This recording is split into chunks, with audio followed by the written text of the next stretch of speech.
এই রিডক্স ইন্ট্রোডাকশনটা করার জন্য আমাদের বেসিক আগে লাগে রিডক্স, অক্সিডেশন আর রিডাকশন। এই কনসেপ্টটা তো আমরা আগেই জানি। ইন টার্মস অফ ইলেকট্রনস আমরা অক্সিডেশন রিডাকশন কিন্তু আগের থেকেই জানি।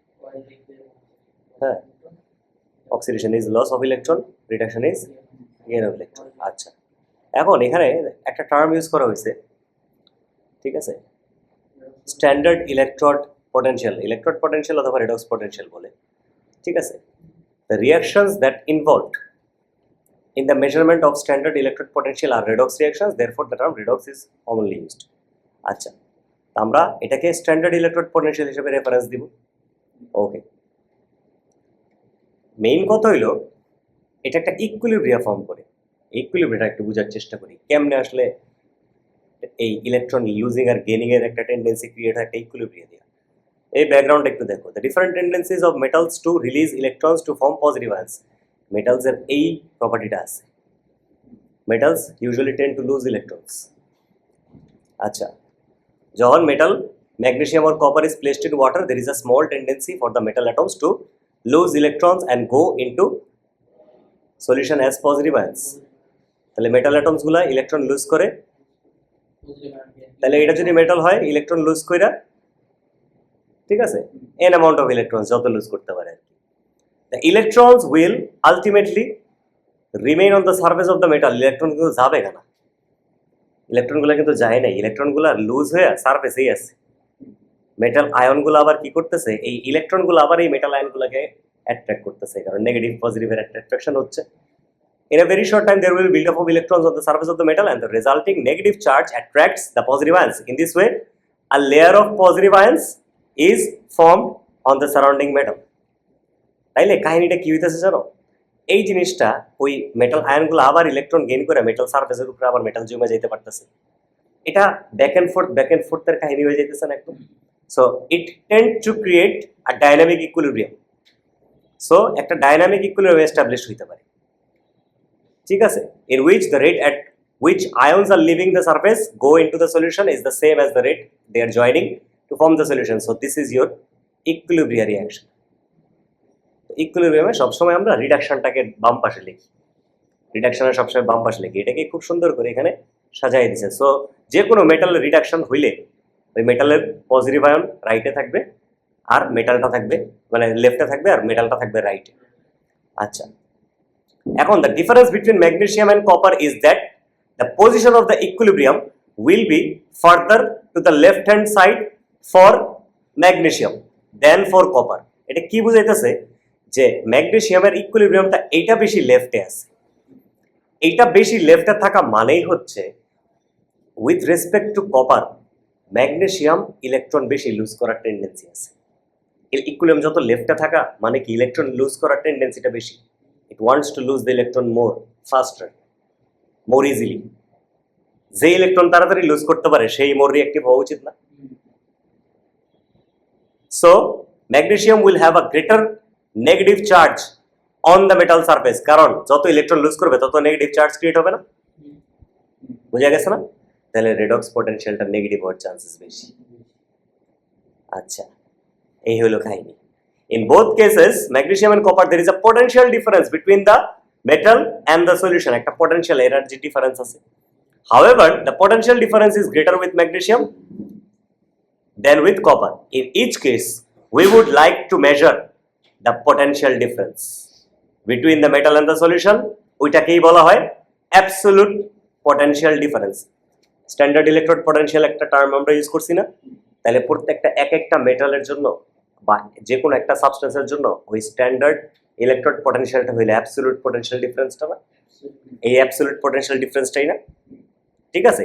however it is not possible to measure the absolute potential difference between a metal electrode and its solution, কারণ although that it's a simple matter to connect the metal electrode to one terminal to a voltmeter, ভোল্টমিটারের সাথে লাগাইলে the other terminal would have to be connected to the solution, মিলতেছে না তো?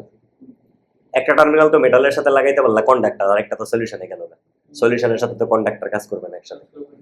So ঠিক আছে, the second piece of metal would create its own potential, ZA লাগাবা, so there will be measuring there will you would be measuring the potential difference between two pieces of the metals. That's why you need to create a standard reference electron, এবং reference ইলেকট্রনটাই হচ্ছে একটা hydrogen electron, যেটাকে আমরা বলি standard hydrogen electron. এটা আমরা একটু দেখি তো, আমাদের নোটের মধ্যে আমরা দিছি এটা, do we have the standard hydrogen electron. আমরা এখানে কি মেনশন করছি, এখানে আমরা একটা আলাদা করে দেখাইছি, I think this is in page 3, যেখানে আমরা স্ট্যান্ডার্ড হাইড্রোজেন ইলেকট্রনটা দেখাইছি পেজ 3 তে। স্ট্যান্ডার্ড হাইড্রোজেন ইলেকট্রন, এখন স্ট্যান্ডার্ড হাইড্রোজেন ইলেকট্রন হচ্ছে রেফারেন্স ইলেকট্রন, এর সাথেই সবাইকে রেফারেন্স করে এই ইলেকট্রন পটেনশিয়ালটা আমরা কাউন্ট করছি, বুঝছো? এখন হাইড্রোজেন ইলেকট্রনটা একটা ভোল্টমিটারের এক পাশ দিয়ে কানেক্ট করে দেওয়া হবে, আর হাইড্রোজেনের তাহলে একটা হাফ সেল ক্রিয়েট করা হবে, this is your half cell, এটা একটা হাফ সেল। আর যেইটার ইলেকট্রন পটেনশিয়াল বের করবা এটা another half cell. when two half cells are connected together and joined, the joining is with Stall bridge. জয়নিংটা হইছে কার দিয়া? সল্ট ব্রিজ দিয়া। তাইলে হয়ে গেল ওখানে একটা full electrolytic cell. Half cell গুলারে জয়েন করে দিলাম সল্ট ব্রিজ দিয়া, হয়ে গেল একটা electrolytic cell, full electrolytic cell. এখন এখানে একটা পটেনশিয়াল ডিফারেন্স দেখা, প্লাস হইতে পারে মাইনাস হইতে পারে, প্লাস আর মাইনাসের কাহিনীটা এখন বুঝবো। এখন আগে হাইড্রোজেন ইলেকট্রোডের মেইন কাহিনীটা দেখি কি হয়। স্ট্যান্ডার্ড হাইড্রোজেন ইলেকট্রোডে আমরা হাইড্রোজেন গ্যাস পাস করব এট 1 অ্যাটমসফিয়ারিক প্রেসার, মানে 1 atm, 100 কিলো প্যাসকেল মানে 1 atm এ থাকবে।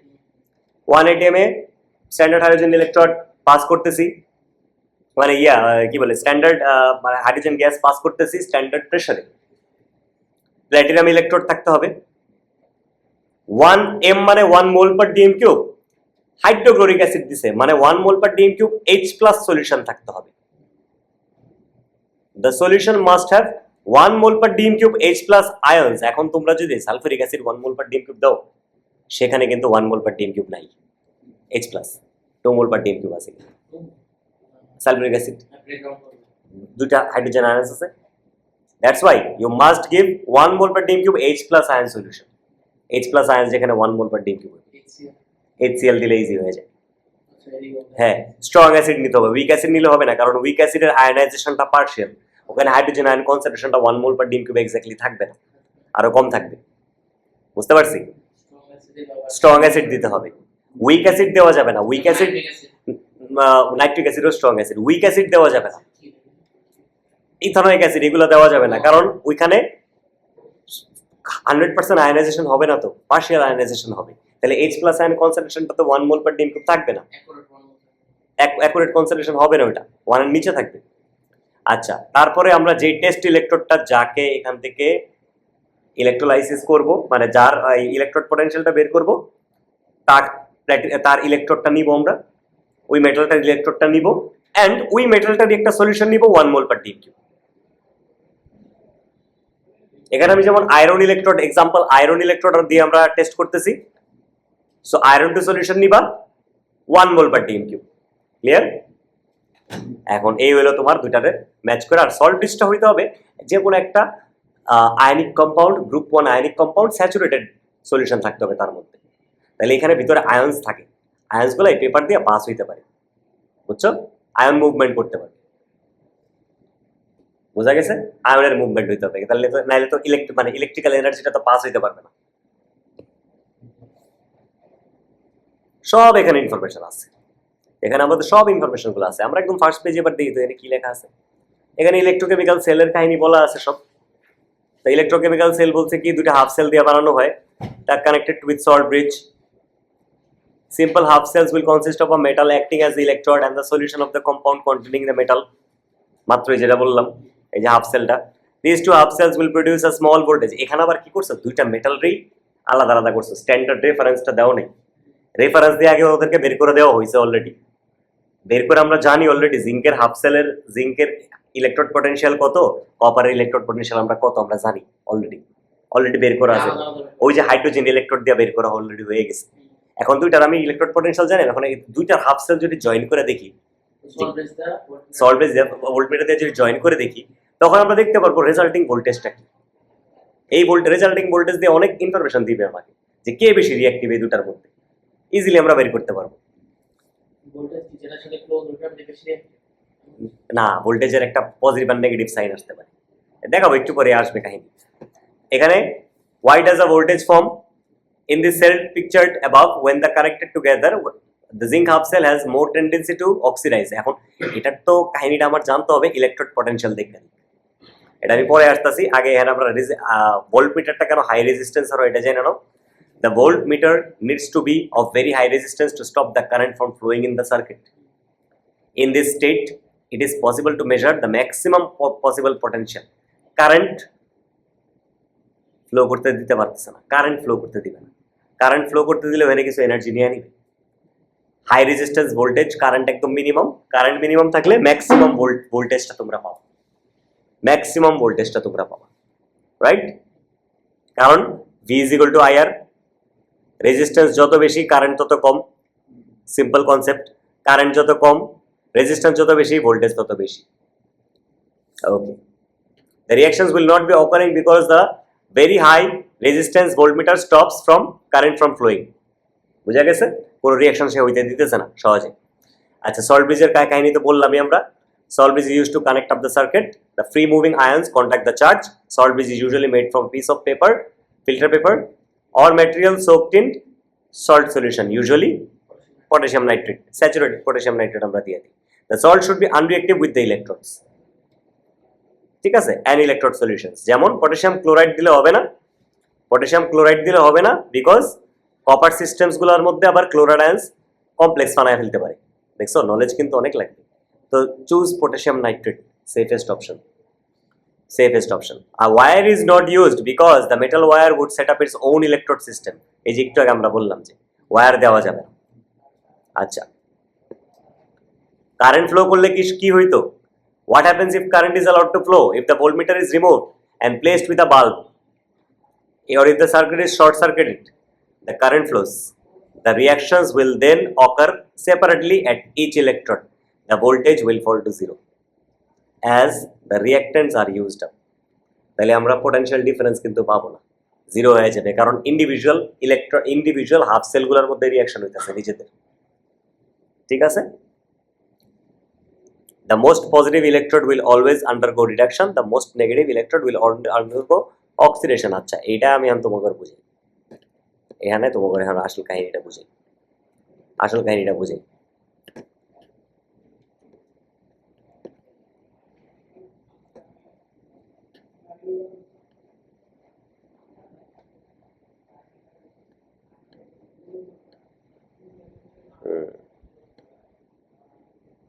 এখানে একটু পেজ নাম্বার 3 আসি।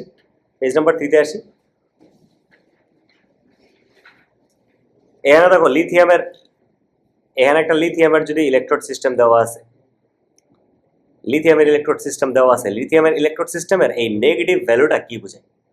Let's now consider this. With respect to hydrogen lithium has higher tendency to lose electrons. তার মানে ইকুইলিব্রিয়াম ওর লেফটে, ইকুইলিব্রিয়াম লেফটে আছে, ওয়েল টু দ্য লেফট। ভ্যালুটা কি আসছে জানো? ভোল্টেজের নেগেটিভ। তার মানে লিথিয়াম ইলেকট্রোড থেকে ইলেকট্রন লুজ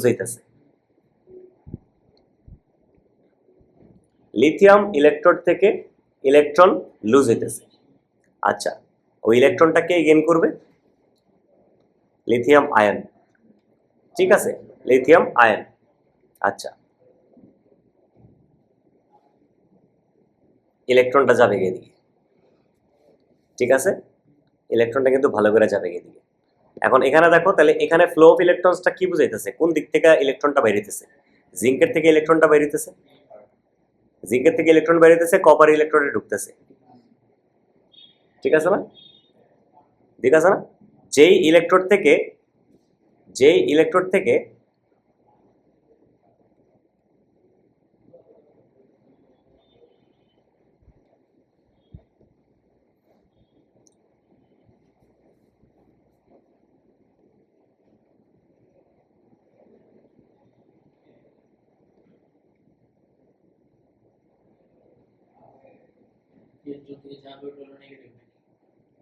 মোর নেগেটিভ ইলেকট্রোডটা যেটা থেকে ইলেকট্রনটা বেরোইতেছে, যেই ইলেকট্রোড সিস্টেম থেকে মোর মানে ইলেকট্রন বেরোইতেছে ওটাকে মোর নেগেটিভ ধরবো। ঠিক আছে, আর যেই ইলেকট্রোড সিস্টেমে যেই ইলেকট্রোডের মধ্যে ঢুকতেছে, ইলেকট্রন ঢুকতেছে, ওটাকে আমরা পজিটিভ ধরবো।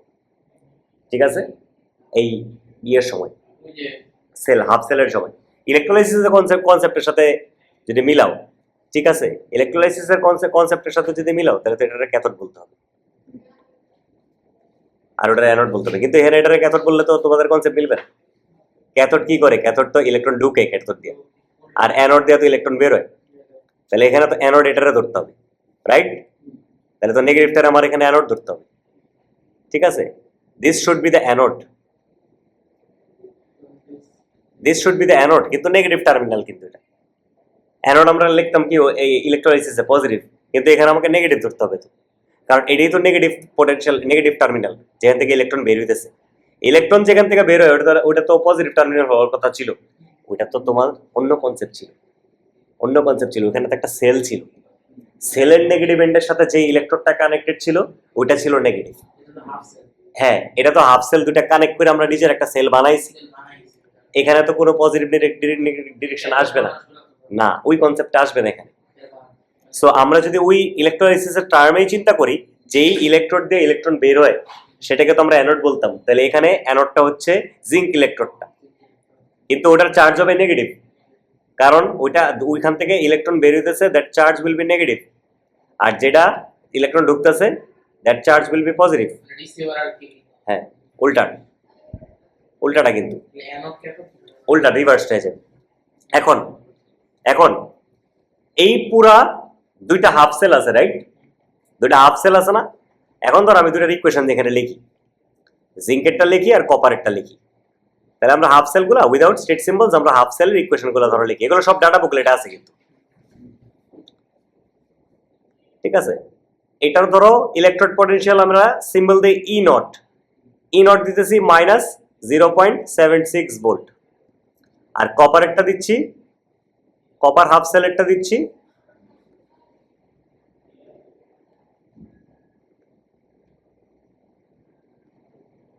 +0.34 ভোল্ট। এটা কি বোঝায় জানো? প্লাস আর মাইনাসের সাইনটা, প্লাস আর মাইনাসের সাইনটা খুব ইম্পর্টেন্ট। কিন্তু যেই সাইনটা হচ্ছে মাইনাস, এগুলো সব হাইড্রোজেন ইলেকট্রোডের সাথে কম্পেয়ার করা না? তাইলে hydrogen with respect to hydrogen electrode, copper ইলেকট্রোডের ইলেকট্রন টেন্ডেন্সি পাওয়ারটা কম না? ইলেকট্রন লুজিং, কপারেরটা কম, জিঙ্কেরটা বেশি কিন্তু হাইড্রোজেনের থেকে, কারণ ওটা নেগেটিভ আসছে আর কপারেরটা আসছে পজিটিভ। তার মানে with respect to hydrogen electron ছাড়তেছিল আর কপার ইলেকট্রন ছাড়তেছিল না, কপার ইলেকট্রন গেইন করতেছিল, এর জন্য পজিটিভ ভ্যালু আসছে। তার মানে কপার মেটালটা হাইড্রোজেন থেকে লেস রিঅ্যাক্টিভ। ইলেকট্রোড পটেনশিয়াল যদি প্লাস থাকে উইথ রেসপেক্ট টু হাইড্রোজেন, ওই সাবস্টেন্সটা হাইড্রোজেন থেকে লেস রিঅ্যাক্টিভ। হ্যাঁ, জিঙ্ক তো পরে, আর জিঙ্ক তাহলে হাইড্রোজেন থেকে মোর রিঅ্যাক্টিভ। ঠিক আছে, কাহিনী বুঝতেছো এবার? রিঅ্যাক্টিভিটি সিরিজ তাহলে কিভাবে করা হয়েছে বুঝছো এবার? রিঅ্যাক্টিভিটি সিরিজটা কিন্তু এরকম হাফ সেল করে বাইর করা হয়েছে, হাফ সেল করে কিন্তু ইলেকট্রোড দিয়ে বাইর করছে। ঠিক আছে, এখন আমি যদি বলি আয়রনের জাস্ট ভ্যালুটা খালি একটু দেখো, খালি আয়রনের ভ্যালুটা খালি দেখো। এই ইলেকট্রোড পটেনশিয়ালটা হচ্ছে -0.44 ভোল্ট। এটা কি আইডিয়া দিচ্ছে? এটা কি জিঙ্ক থেকে মোর পাওয়ারফুল? কারণ ওর মাইনাস ভ্যালুটা কিন্তু ছোট, লেস নেগেটিভ হইলে উইথ রেসপেক্ট টু জিঙ্ক আয়রনের ইলেকট্রন লুজিং টেন্ডেন্সিটা কম। খেলাটা বুঝে গেছো না, নেগেটিভের খেলাটা? আচ্ছা, এখন আমরা এই দুটো হাফ সেল নিব, হাফ সেল 1 হাফ সেল 2 মিলে আমরা একটা ফুল ইলেকট্রোলাইটিক সেল করছি। ঠিক আছে, হাফ সেল 1 হাফ সেল 2 মিলে ফুল ইলেকট্রোলাইটিক সেল করছি। এখন with respect two copper, zinc কিন্তু বেশি ইলেকট্রন লুজ করতেছে, রাইট? তাহলে জিঙ্কের ইলেকট্রোড থেকে ইলেকট্রন বাইর হইতেছে, ইলেকট্রনের ডিরেকশনের ফ্লোটা বুঝছো? তাহলে zinc is the anode, copper electrode is the cathode. আমার যদি electrode potential of the cell বের করতে হয়, আমার electrode potential of cathode minus anode করতে হবে।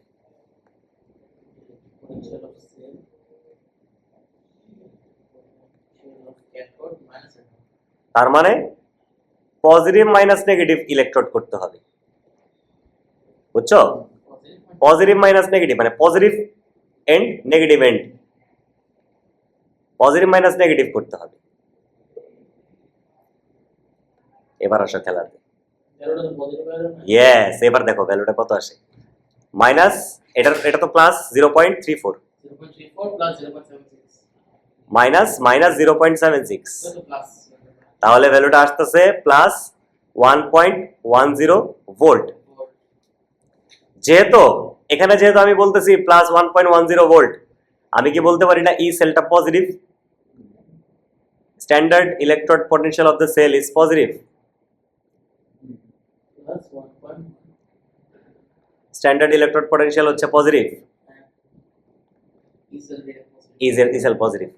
তার মানে জিঙ্ক আর কপার, জিঙ্ক কপারকে সাকসেসফুলি ডিসপ্লেস করে রিয়াকশন করতে পারবে। তাহলে আমাদের ওভারঅল রিয়াকশনটা যদি করতে হয়, কোন রিয়াকশনটা মানে কোন রিয়াকশনটাকে রিভার্স করতে হবে, অক্সিডেশন দিতে হবে, যেটাকে তুমি অক্সিডেশন দিছো। Zinc is bin oxidise, right? Zinc যদি অক্সিডাইজ হয় তাহলে আমাদের ওভারঅল রিয়াকশনটা কি? জিঙ্ক অক্সিডাইজড হইতেছে, CO2 প্লাস এর সাথে রিঅ্যাক্ট করতেছে, প্রোডিউস করতেছে Zn2 প্লাস and Cu। এই রিঅ্যাকশনটা হবে বিকজ এই রিঅ্যাকশনটার E cell plus 1.10 volt. So রিঅ্যাকশনটা ফিজিবল, এই রিঅ্যাকশনটা ফিজিবল হবে। ফিজিবল মানে হবে, হবে পজিটিভ আসতেছে ই সেলটা। রিভার্স রিঅ্যাকশনটা কি পসিবল ছিল? জিঙ্ক সলিউশনের মধ্যে কপার দিলে কি পসিবল হবে? ই সেলটা কিন্তু নেগেটিভ আসবে। ই সেল নেগেটিভ আসলে রিঅ্যাকশনটা কোনোদিনই ফিজিবল না। তাহলে বুঝে গেছে এবার রেডক্স সিস্টেম দিয়ে কিভাবে তোমার কোশ্চেনটা মারবো। না, রেডক্স তো তোমাকে বেসিক কনসেপ্টটা তো তোমাকে আজকে ধরাই দিচ্ছি। বেসিক কনসেপ্টগুলো মাথায় ঢুকাও, তাহলে তোমার জন্য ইজি হবে। এখানে আমরা একটা হালকা একটা আইডিয়া নিলাম, আরো বিভিন্ন আছে, কম্পেয়ার করবি একটু করে।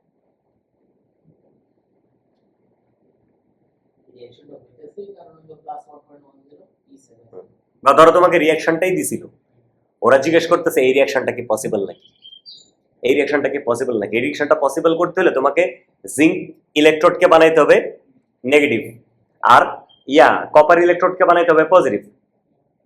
তাহলে জিঙ্কটা উল্টায় যাবে। উল্টায় যাওয়ার পর তোমরা যদি ইলেকট্রোড পটেনশিয়াল অফ সেল বের করো, ই সেল পজিটিভটা মাইনাস নেগেটিভটা যদি করো, ওইটা যদি দেখো ই সেলটা পজিটিভ আসে, only then the reaction is feasible, otherwise is not feasible. হ্যাঁ, এখন আমি ধরো একটু ঘুরাই দিব কনসেপ্টটা, মানে হালকা করে ঘুরাই দিব। ওকে, আমি ধরো কনসেপ্টটা এমন ভাবে ঘুরাই দিলাম, ধরো এবার আমরা আয়রন দিচ্ছি জিঙ্ক সলিউশনের মধ্যে, আমরা চেষ্টা করতেছি আয়রন জিঙ্ক সলিউশনের মধ্যে দিয়ে জিঙ্ককে ডিসপ্লেস করতে।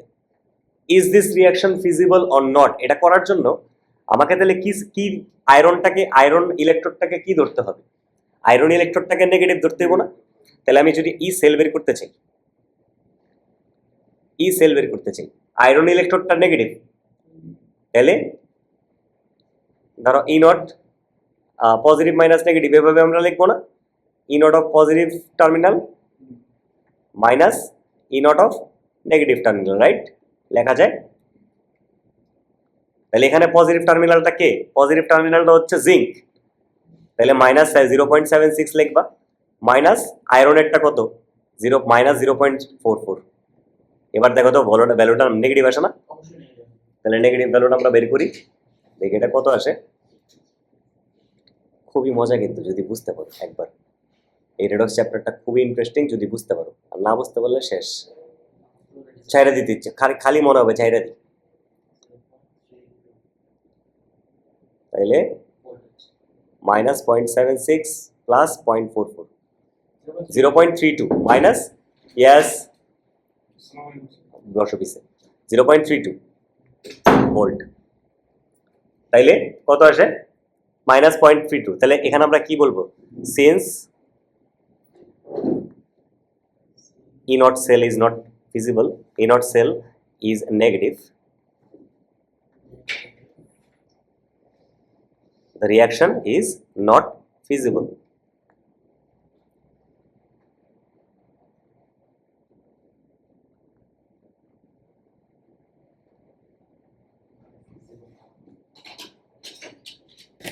খেলা বোঝা গেছে? এই হইলো খেলা।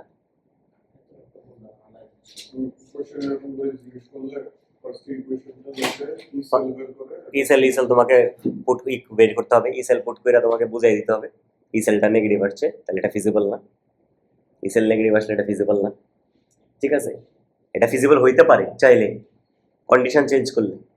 কন্ডিশন যেগুলো তো স্ট্যান্ডার্ড কন্ডিশন হইতেছে, স্ট্যান্ডার্ড কন্ডিশন হচ্ছে 298 কেলভিন, 298 কেলভিন বা 25 ডিগ্রি সেলসিয়াস, যেটাকে বলে 1 অ্যাটমসফিয়ারিক প্রেশার অফ গ্যাসেস যদি থাকে, গ্যাস থাকে, আর তোমার কনসেন্ট্রেশন 1 মোল পার ডিএম কিউব। এখন কনসেন্ট্রেশন চেঞ্জ করে দিলে কিন্তু ইকুইলিব্রিয়াম কনস্ট্যান্টও চেঞ্জ হতে পারে, কারণ এটা একটা ইকুইলিব্রিয়াম। এখন তুমি চিন্তা করো, এখন যদি চিন্তা করো আমাকে এই রিঅ্যাকশনটাকে ফিজিবল করতে হইলে জিঙ্কের ভ্যালুটা লেস নেগেটিভ করতে হবে, আয়রনের ভ্যালুটা মোর নেগেটিভ করতে হবে, রাইট? এই জিঙ্কের ভ্যালুটা লেস নেগেটিভ আনতে হবে, এই আয়রন ইলেকট্রোডের ভ্যালুটা মোর পজিটিভ আনতে হবে, তাইলে এক সময় গেলে কিন্তু এই সেল পজিটিভ হয়ে যাবে, ঠিক না? এই ভ্যালুটারে কমাইতে হবে, এই ভ্যালুটারে বাড়াইতে হবে।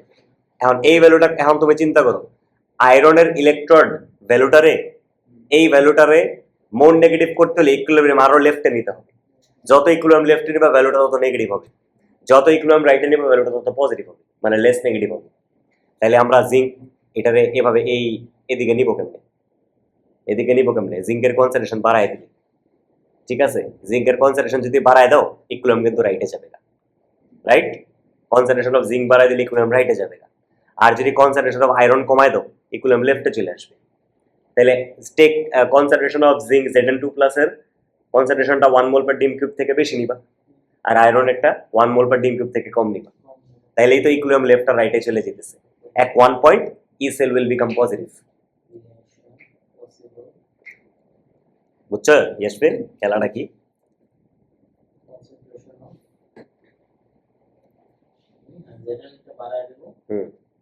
Zn2+ টা বাড়ায় দিলা আর Fe2+ এরটা কমাই দিলা। Zn2+ এরটা বাড়াইলে equilibrium go to the right, ঠিক আছে? আর ওটা equilibrium goes to the left. Value of E cell will become positive.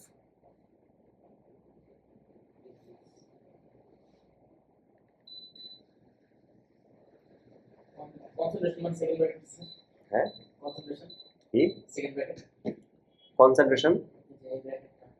হ্যাঁ কনসেন্ট্রেশন Zn2+ লিখলেও হয় একই।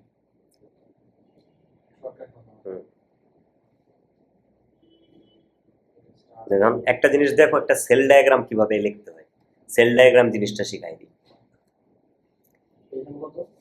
সেকেন্ড পেজটি, এই যে ফার্স্ট পেজের যে আমরা সেলটা করছি না, এটার এই সেলটার ডায়াগ্রামটাই আমরা সুন্দর করে এক ওয়ার্ডে আমরা লিখতে পারি, ডায়াগ্রামটা ওয়ার্ডে লিখতে পারি। সো ওয়ার্ডে আমরা লিখব, ঠিক আছে? ওয়ার্ডে আমরা লিখবো আমরা কি হচ্ছে আসলে ডায়াগ্রামটার মধ্যে। দেখো জিঙ্ক ইলেকট্রোড রাখা আছে কিসের উপরে? জিঙ্ক সলিউশনের মধ্যে। তারপর সল্ট ব্রিজের পাশে কে আছে? সল্ট ব্রিজ থেকে চলে আসলো কিসে? কপার সলিউশনের মধ্যে। সলিউশন থেকে চলে আসতেছে ইলেকট্রোডে। ডিভিশনটাকে যদি ভাগ করে দাও জিনিসটাকে, তাহলে আমরা এটাকে খুব সুন্দর করে হাফ সেল গুলাকে আলাদা আলাদা করে আমরা এটাকে ডায়াগ্রাম এভাবে লিখবো। জিঙ্ক ইলেকট্রোডটা ফার্স্টে লিখলাম, লেফট হ্যান্ড ইলেকট্রোডটা, জিঙ্ক সলিড ইলেকট্রোড ভাগ দিলাম, একটা দাগ দেওয়া মানে ইলেকট্রোড ভাগ দিলাম। জিঙ্ক সলিউশন হচ্ছে আমার ইলেকট্রোলাইটটা, এখানে কোনো রিঅ্যাকশন হইতেছে না, ডাইরেক্ট। এখন আমরা এরকম ডাবল লাইন দিতে পারে, you can give also like broken broken line দিলে আরো easier to understand. Broken line এভাবে দিলে ইজিয়ার টু আন্ডারস্ট্যান্ড। যেটা সল্ট ব্রিজ থেকে চলে গেল কপার সলিউশনে, রাইট?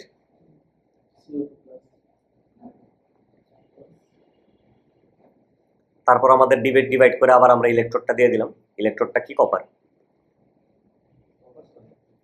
ঠিক না? এখন কপারেরটা যদি হাফ সেল করতা, কপারের হাফ সেল যদি করতা শুধু ওই যে স্ট্যান্ডার্ড হাইড্রোজেন ইলেকট্রোডের সাথে, তখন আবার হাইড্রোজেন ইলেকট্রোডটাকে ইনক্লুড করতে হইতো না? তখন হাইড্রোজেন ইলেকট্রোডটাকে ইনক্লুড করার জন্য সেল ডায়াগ্রাম লেখার সময় হাইড্রোজেন ইলেকট্রোডটা দেখো, কিভাবে লিখতে হয়। In the cell diagram, third পেজে, in the cell diagram hydrogen ইলেকট্রোডটাকে এভাবে মেনশন করতে হয়, বুঝছো? হাইড্রোজেন ইলেকট্রোডটাকে এভাবে মেনশন করতে হয়, বুঝছো? না, তারপর এটার পরে সল্ট ব্রিজ। তো হাইড্রোজেন ইলেকট্রোড যদি দিয়ে আমরা যদি এখানে এইটার হাফ সেল, এটার যদি ফুল সেলটা করতাম এই রিঅ্যাকশনটা, তাহলে এখানে হাইড্রোজেন ইলেকট্রোডের সাথে আছে মেইনলি আছে কে, আয়রন 2, আয়রন, ঠিক আছে, আয়রনের হাফ সেল। তাহলে এটাকে যদি আমরা সেল ডায়াগ্রাম করে সুন্দর করে লিখতাম, তাহলে আমরা খুব সুন্দর করে এই জিনিসটা এইভাবে লিখবো, platinum, platinum, hydrogen half cell, hydrogen gas, ঠিক আছে, এখানে আসলে H2 গ্যাস লিখছে, তো এখানে হাফ H2 লিখবে, হাফ H2, কারণ এখানে সিঙ্গেল H দেওয়া, তো তাহলে এই সামনে এটার হাফ H2 লিখবে ব্যালেন্সের জন্য আর কি। হাফ H2 থেকে হাফ না লিখলেও চলবো, H প্লাস, এই ডিভিশনটা দিতে হবে, কিন্তু এই ডিভিশনটা দিতে হবে,